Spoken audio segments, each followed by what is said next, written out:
ચાલો, નમસ્કાર વાલા વિદ્યાર્થી મિત્રો. ધોરણ 5 માં જે સીઈટી પરીક્ષાની તૈયારી જે બાળકો કરી રહ્યા છે એમના માટે એક દિવસ લેક્ચર, એક દિવસ ટેસ્ટ આવું આપણે આયોજન કરેલું છે.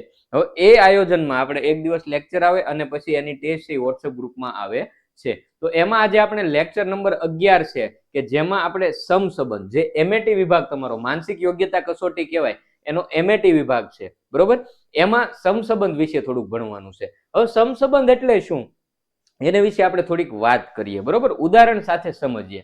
ખાસ જે વિદ્યાર્થી મિત્રો નવા હોય તો ચેનલને સબસ્ક્રાઇબ કરી દેજો, વિડીયોને લાઈક કરી દેજો, જેથી કરીને છે તમારા માટે અમને અવનવા લેક્ચર છે એ બનાવવાનું પ્રોત્સાહન મળતું રહે. તો વિડીયોને લાઈક કરી દો, ચેનલ પર નવા હોય ચેનલને સબસ્ક્રાઇબ કરી દો, એટલે જ્યારે વિડીયો આવે અથવા તો લાઈવ આવે ત્યારે તમને છે ફોનમાં નોટિફિકેશન આવી જાય, મેસેજ મળી જાય, બરોબર છે.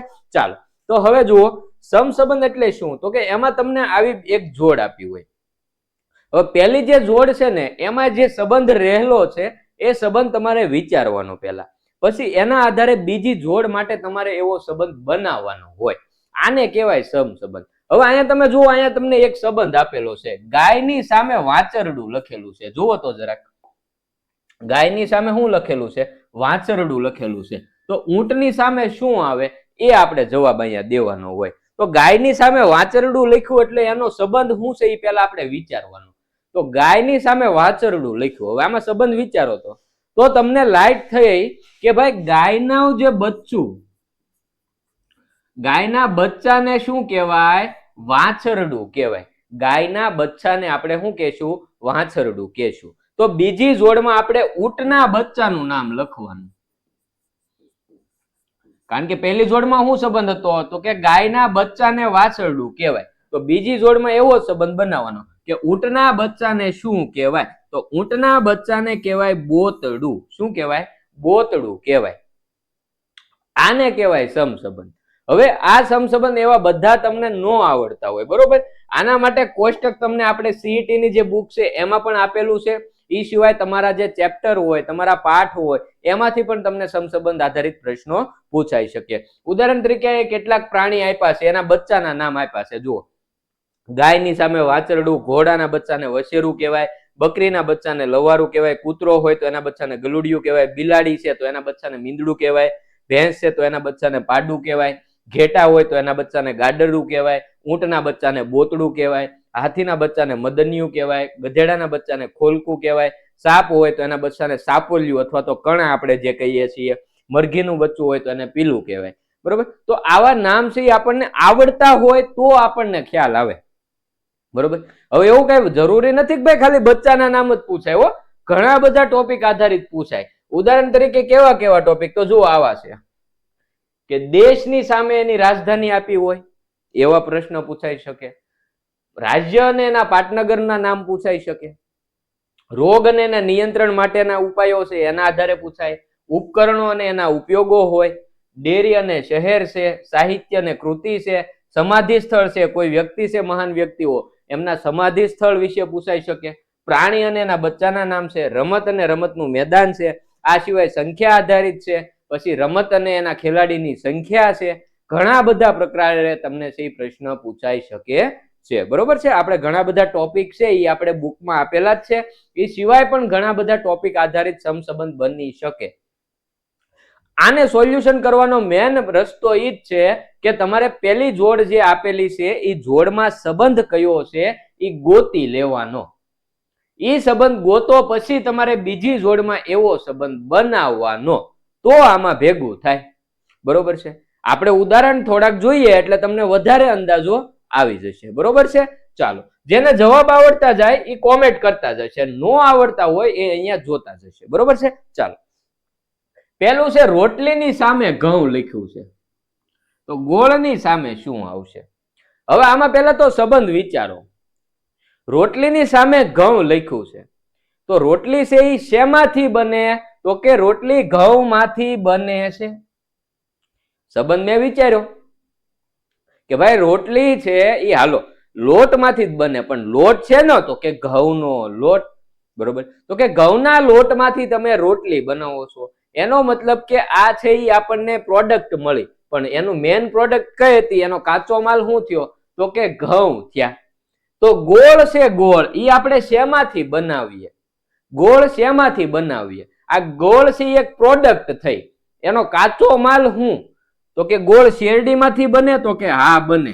મધમાંથી નો બને, દૂધમાંથી નો બને. અને આ તો ગળ્યો, ઈ તો એનો સ્વાદ લખ્યો. માનો કે અહીંયા લખ્યું મરચું, માનો કે અહીંયા લખ્યું છે મરચું અને અહીંયા લખ્યું તીખું,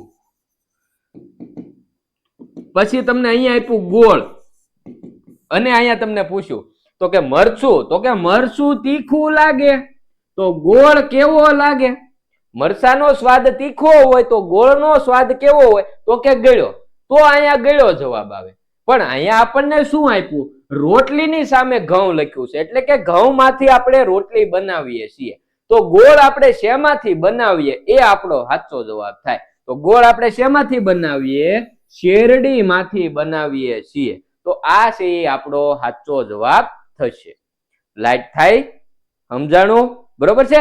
ચાલો એના પછી નેક્સ્ટ પ્રશ્ન જોઈએ.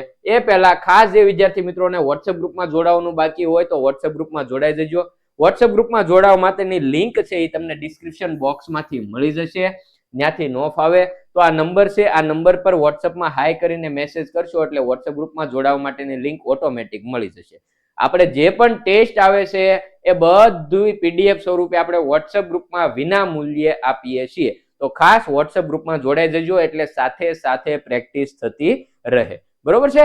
ચાલો એના પછી નેક્સ્ટ ટોપિક, નેક્સ્ટ આગળ વધીએ પહેલા ખાસ આ બધા કોષ્ટક ને એવું બધું છે આ બુકમાં વ્યવસ્થિત રીતે તમને આપેલું છે. બરોબર? અમે જે અહીંયા લેક્ચર લઈએ છીએ પછી એ લેક્ચર આધારિત પ્રેક્ટિસ માટે ઘણા બધા પ્રશ્નો પણ આ બુકમાં આપેલા છે. તો સાથે સાથે તૈયારી થતી જાય એટલા માટે બુક ઓર્ડર કરવાની બાકી હોય તો બુક ઓર્ડર કરી શકો છો. નૂતન સીઈટી નામની બુક છે, 360 MRP છે, પણ 250માં તમારા નજીકના કુરિયર સેન્ટર સુધી પહોંચી જશે અહીંથી ઓર્ડર કરશો એટલે. અને કુરિયર ચાર્જ પણ આમાં ફ્રી રહેશે, અલગથી દેવાની જરૂર નથી. તો જે બાળકોને ઓર્ડર કરવો હોય લિંક ડિસ્ક્રિપ્શન બોક્સમાં આપેલી છે, ત્યાંથી નો ફાવે તો આ નંબર છે 9099979717. આ નંબર પર વોટ્સઅપમાં મેસેજ કરીને સીઈટી બુક એવું લખીને મેસેજ કરો તો પણ તમારો ઓર્ડર લઈ લેવામાં આવશે. ખાસ શાળા તરફથી મળતા બલ્ક ઓર્ડરમાં આમાં હજી વધારે ડિસ્કાઉન્ટ કરી આપવામાં આવે છે. બરોબર છે? ચાલો હવે આગળ વધીએ આપણે પ્રશ્નો તરફ કે ભાઈ જેમ દિવસ શબ્દ રાત સાથે સંબંધ ધરાવે છે એ જ રીતે સૂર્યોદય છે એ કોની સાથે સંબંધ ધરાવે છે?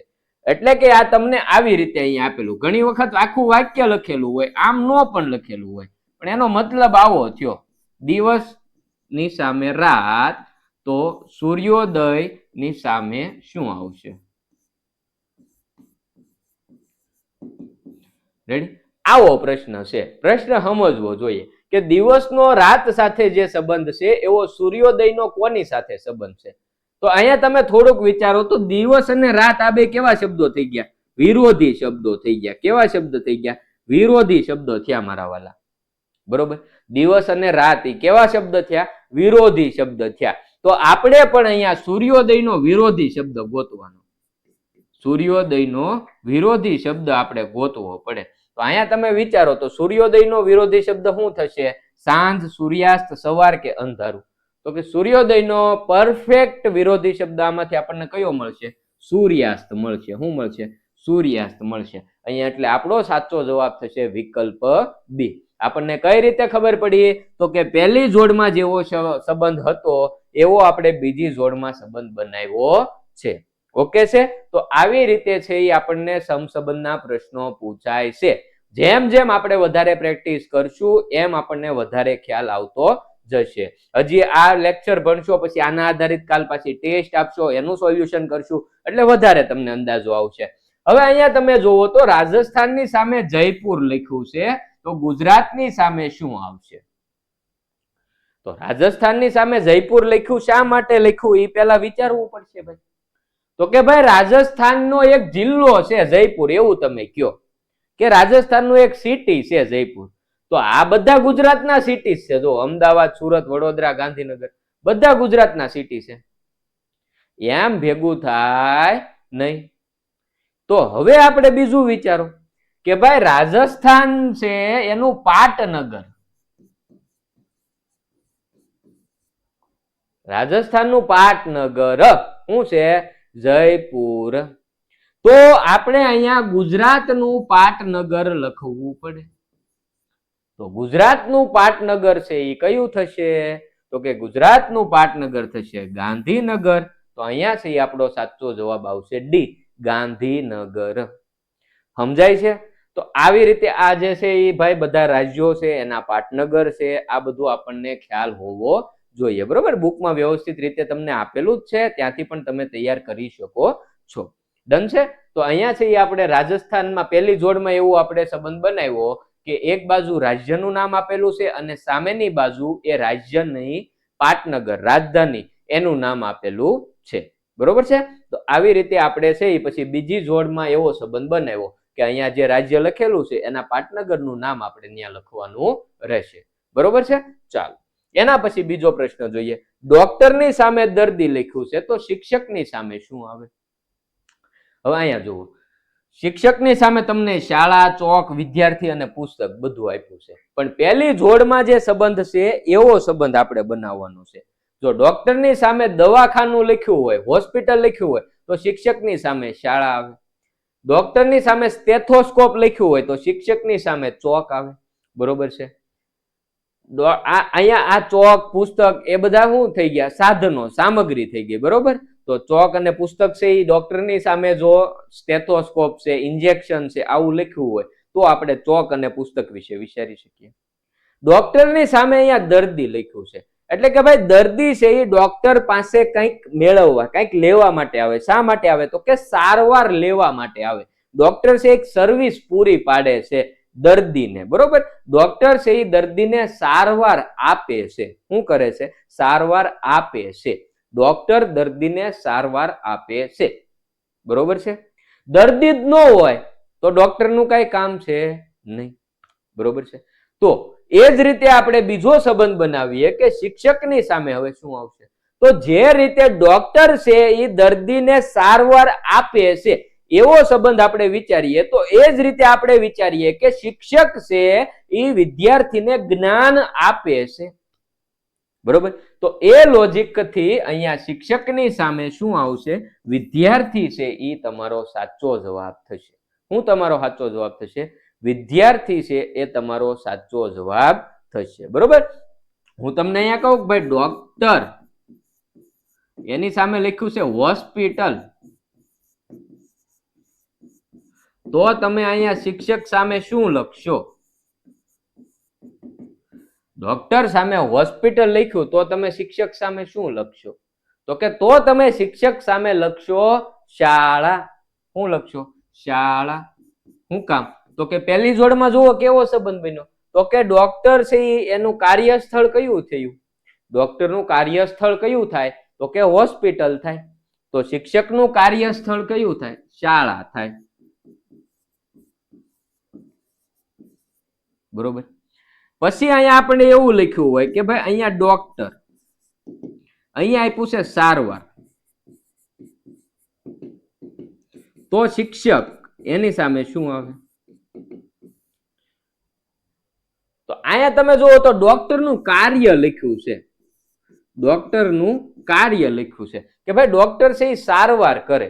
ડોક્ટર છે એ શું કરે? સારવાર કરે. અહીંયા સારવાર ન પણ આપ્યું હોય, અહીંયા તમને નિદાન આપ્યું હોય. બરોબર? તો અહીંયા ડોક્ટરની સામે એનું કાર્ય લખ્યું છે, તો આપણે શિક્ષકની સામે એનું કાર્ય લખવાનું. તો અહીંયા શું આવશે? શિક્ષણ. સોરી, શિક્ષણ. બરોબર છે? આ એનું કાર્ય થશે. તો આવી રીતે પહેલી જોડમાં કેવો સંબંધ આપેલો છે એ પહેલા ખાસ પકડવાનો છે, એના આધારે પછી આપણે બીજો સંબંધ છે એ બનાવવાનો હોય છે. બીજી જોડ છે એ આપણે બનાવવાની હોય છે. બરોબર છે? હજી એક ઉદાહરણ જોઈએ. ચાલો, 2 ની સામે 5 લખ્યું છે તો 8 ની સામે શું આવે? હવે આ સંખ્યા આધારિત સમસંબંધ છે. આવા પણ સમસંબંધ પૂછાય. અહીંયા તમને એબીસીડી આધારિત પૂછાઈ શકે. બરોબર? એબીસીડી આધારિત પણ પૂછાઈ શકે. તો અહીંયા તમે થોડુંક વિચારો તો 2 ની સામે 5 લખ્યું છે તો 8 ની સામે શું આવશે? ચાલો, કોઈ કહેશે? વિચારો. અહીંયા તમે પહેલું એવું લોજિક વિચારો હાલો કે ભાઈ 2 ની સામે 5 લખ્યું છે તો 8 ની સામે શું આવશે? આપણે વિચારીએ. હું પહેલા એવું વિચારું કે 2 + 3 કર્યા છે એટલે 5 થયા. 2 + 3 કર્યા છે તો 5 થયા. તો પહેલી જોડમાં જે સંબંધ બન્યો એ મારે બીજી જોડમાં બનાવવાનો. તો બીજી જોડમાં પણ મારે +3 જ કરવા પડે. તો 8 + 3 કરું તો 11 થાય. એટલે ભાઈ 11 તો ઓપ્શનમાં જ નથી. રોલ ઓછો પડ્યો. હું આ સંબંધ નો બને ભાઈ, તો એ આપણો વાત ખોટી પડે. આપણે બીજો સંબંધ વિચારીએ કે ભાઈ હું એવું વિચારું કે અહીંયા પહેલો જે અંક આપ્યો છે આને ગુણ્યા 2 કર્યા છે અને +1 કરી દીધા. એટલે કે ભાઈ 2 ગુણ્યા 2 કરો તો 4 થાય અને 4 + 1 કરો ને તો 5 થાય. તો એનો મતલબ એવો થયો કે અહીંયા 5 છે એ આપણો સાચો જવાબ. અહીંયા 5 આપણે સાચું અહીંયા મળી ગયું. બરોબર કે 2 ની સામે 5 આવે છે. શું કરીને? તો કે ગુણ્યા 2 + 1 કરીને. બરોબર. તો હવે એ જ આપણે અહીંયા બીજી જોડમાં પણ કરવાનું. ગુણ્યા 2 + 1 કરવાના. તો 8 ગુણ્યા 2 કરો તો 16 થાય અને 16 + 1 કરો ને તો 17 જવાબ આવે. તો અહીંયા આપણે 17 ઓપ્શનમાં છે ભાઈ? તો કે નહીં, 17 ઓપ્શનમાં જ નથી. એનો મતલબ કે એ લોજિક પણ તમારું ખોટું છે. તો હવે બીજું લોજિક કંઈક લગાડવું પડશે ભાઈ. તો બીજા લોજિકમાં તમે શું વિચારશો? તો કે હવે આપણે છે એ થોડુંક વર્ગ ઉપર વિચાર કરવાનો કે ભાઈ અહીંયા જે તમને જે અંક આપ્યો છે એનો વર્ગ કરવાનો અને એને +1 કરેલું છે. ઉદાહરણ તરીકે અહીંયા 2 આપ્યા છે તો 2 નો વર્ગ કરો અને +1 કરો. એટલે જવાબ શું મળે? તો કે 2 નો વર્ગ 4 અને +1 કરો તો જવાબ તમને મળ્યો 5. પણ હવે ઈનો ઈ સંબંધ પાછો અહીંયા બનવો જોઈએ.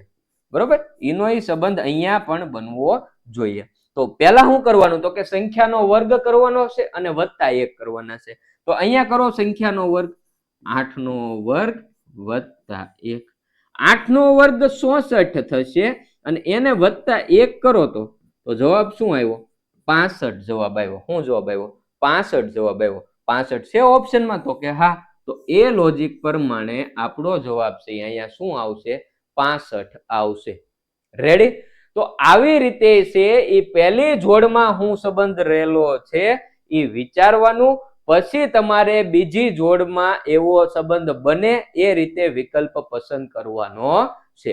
ઉદાહરણ તરીકે હું તમને અહીંયા એમ કહું, માનો કે તમને આવું પૂછ્યું, એ લખ્યું છે એની સામે લખ્યું છે 1, તો m ની સામે શું આવશે? હાલો હવે અહીંયા તમે વિચારો. તો આવો પણ તમને સમસંબંધ પૂછાઈ શકે. માનો કે a ની સામે લખ્યું 1 તો m ની સામે શું આવશે? તમે વિચારો. હાલો તો હવે તમે જ્યારે વિચારશો ત્યારે તમે એવું કે જોશો પહેલા કે ભાઈ એનો મૂળાક્ષર ક્રમ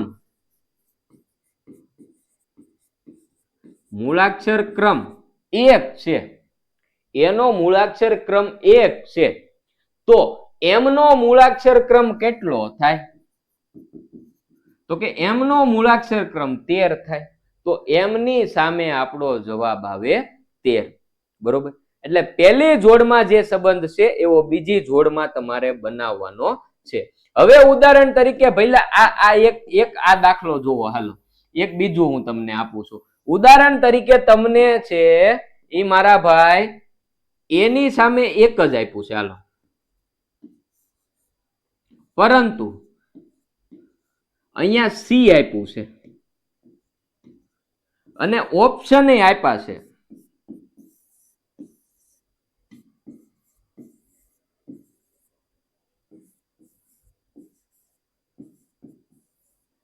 હવે આમાં શું જવાબ આવશે એ કોઈ કહેશે તો હું માનું. આમાં શું જવાબ આવશે એ કોઈ કહેશે તો હું માનું. હાલો તો આમાં તમે મૂળાક્ષર ક્રમ વિચારો પાછા. તો કે ભાઈ એનો મૂળાક્ષર ક્રમ 1 થાય. હાલો માની લીધું. સી નો મૂળાક્ષર ક્રમ કેટલો થાય? તો કે સી નો મૂળાક્ષર ક્રમ થાય 3. તો અહીંયા ઓપ્શનમાં 3 નથી જો મારો ભાઈ. તો હવે એ જોડને આપણે વધારે વિચારવાનું કે હાલો એનો મૂળાક્ષર ક્રમ કેટલો થાય? એ છે એનો મૂળાક્ષર ક્રમ કેટલો થાય? મૂળાક્ષર ક્રમ તો કે 1 થાય. બરોબર? આપણે એવું વિચારીએ કે અહીંયા 1 લખ્યું છે તો સી નો મૂળાક્ષર ક્રમ કેટલો થાય? સી નો મૂળાક્ષર ક્રમ તો કે સી નો મૂળાક્ષર ક્રમ 3 થાય. તો કે 3 તો ઓપ્શનમાં જ નથી. તો હવે એક સ્ટેપ આગળ પાછું વિચારવાનું કે માનો કે મૂળાક્ષર ક્રમનો વર્ગ પણ કરેલો હોય ને ભાઈ, એકનો વર્ગ એક જ થાય હે, તો એનો મતલબ કે અહીંયા મૂળાક્ષર ક્રમનો વર્ગ કરીને મૂકેલું છે. તો તમે જુઓ અહીંયા સી નો મૂળાક્ષર ક્રમ 3 છો, તો 3 નો વર્ગ કરો તો કેટલા થાય? તો કે 9 થાય. તો એનો મતલબ કે અહીંયા આપણો જવાબ આવે વિકલ્પ સી, 9 સી આપણો સાચો જવાબ આવે. તો ઘણી વખત આમાં તમારે એક સ્ટેપ આગળ પણ વિચારવું પડે. પહેલી જોડમાં જેવો સંબંધ છે એવો બીજી જોડમાં બનાવવાનો, એ આધારિત જો જવાબ આવતો હોય તો ઠીક છે, નહીતર પાછી જે તમે લોજિક વિચાર્યું એ લોજિક ખોટું પણ હોઈ શકે. તો એમાં થોડુંક નવું વિચારવાનું. જેમ કે આપણે પહેલા એ ની સામે 1 લખ્યું અને એમ ની સામે 13 લખ્યું, તો એ તો મૂળાક્ષર ક્રમ પ્રમાણે જ લખ્યું હતું. પણ અહીંયા એ ની સામે 1 લખ્યું તો સી ની સામે 3, પાછો ઓપ્શન એ હોવો જોઈએ ને. ઓપ્શન નથી એનો મતલબ કે કંઈક ફેરફાર છે. તો પછી આપણે અહીંયા એવું વિચાર્યું કે ભાઈ હોઈ શકે એનો વર્ગ કરીને અહીંયા મૂક્યું હોય, તો 1 નો વર્ગ તો 1 જ થવાનો છે. તો સી નો મૂળાક્ષર ક્રમ 3 થાય તો એનો વર્ગ થાય 9. એટલા માટે આપણો જવાબ અહીંયા શું આવી જાય? 9 છે એ સાચો જવાબ થઈ જાય. રેડી? તો આવી રીતે છે એ સમસંબંધના પ્રશ્નો પૂછાય. આના આધારિત 15 માર્કની ટેસ્ટ છે એ આવતીકાલે વોટ્સએપ ગ્રુપમાં મળી જશે. પહેલા એ ટેસ્ટ તમારે જાતે આપવાની છે, પછી નો સમજાય તો આવતીકાલે સાંજે પાછા આપણે ટેસ્ટનું સોલ્યુશન આવશે જ તે, એમાં આપણે પાછા ભેગા મળીને એ આખી ટેસ્ટ છે એનું સોલ્યુશન કરીશું. નો સમજાણું હોય ત્યાં કહેવાની છૂટ છે, હાયા નો આકારે રાખતા, બરોબર? અમને ખબર ન પડે કે તમને ત્યાં સમજાઈ ગયું કે નથી સમજાઈ ગયું. હામાં બેઠા હો તો મોઢા ઉપરથી ખબર પડે, હવે અહીંથી કઈ તમે તો મને દેખાવાના નથી, એટલે નો સમજાણું હોય ત્યાં કહેવાની છૂટ છે. તો આ ટોપિક હતો આપણો સમસંબંધ, બરોબર? બુકમાં આના ઘણા બધા તમને એક્સરસાઇઝ આપેલી છે, એક્સરસાઇઝ છે તમારી જાતે સોલ્યુશન કરવાની ટ્રાય કરજો. ના સમજાય એ પૂછવાની છૂટ છે, બરોબર છે? ફરી પાછા મળીશું. ત્યાં સુધીમાં ખાસ જે બાળકોને વોટ્સએપ ગ્રુપમાં જોડાવાનું હોય તો વોટ્સએપ ગ્રુપમાં જોડાઈ જજો. વોટ્સએપ ગ્રુપમાં જોડાવા માટેની લિંક તમને ડિસ્ક્રિપ્શન બોક્સમાં આપેલી છે. ત્યાંથી નો ફાવે તો નીચે નંબર આપેલો છે, એ નંબર પર હાય કરીને મેસેજ કરશો એટલે ઓટોમેટિક ગ્રુપમાં જોડાવા માટેની લિંક છે એ તમને મળી જશે. તો ખાસ ગ્રુપમાં જોડાઈ જજો, જેથી કરીને સાથે સાથે ટેસ્ટ આવતી જાય, ટેસ્ટનું તમે સોલ્યુશન કરતા જાઓ, સાથે સાથે તૈયારી તમારી થતી જાય, બરોબર? તો ખાસ વોટ્સએપ ગ્રુપમાં જોડાઈ દેજો. ચેનલ પર નવા હો તો ચેનલને સબસ્ક્રાઇબ કરી દેજો, જેથી કરીને છે જ્યારે પણ વિડીયો આવે, લાઈવ આવે, તમને છે એ ફોનમાં એનો મેસેજ આવી જાય. ફરી પાછા મળીશું, ત્યાં સુધી રજા લઈએ. ખૂબ ખૂબ આભાર.